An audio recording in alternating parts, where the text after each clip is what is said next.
I cannot believe how the black community is treating Snoop Dogg. Do you hear what I just said? I cannot believe how the black community is treating Snoop Dogg, right? Like, first we got D.L. Hughley, who has become a washed-up comedian that's not even known. Like, there's a generation that don't know that D.L. Hughley was once a king of comedy. Like, he was in the black culture, he was a king of comedy. He was on the same stages as Steve Harvey, Bernie Mac, right? He's become literally a political troll. He's become a troll, right? Said, oh, me and Snoop, we argued for 2 hours.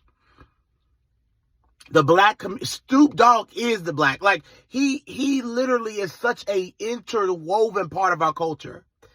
And you would think, you would think that he marched with Trump. You would think that he came out as this big MAGA Trump supporter, right? That ain't what Snoop Dogg did. He just performed for Trump and said that the LBGT, he didn't want that pushed on his kid, right? Because it's okay to want your child to be straight. That's a bad thing in our culture now. To want a straight child, to want what God intended for your child, to have a child, a grandchild, the regular way, not adopting. That's why I can't stand with the black community, because it's so hypocritical.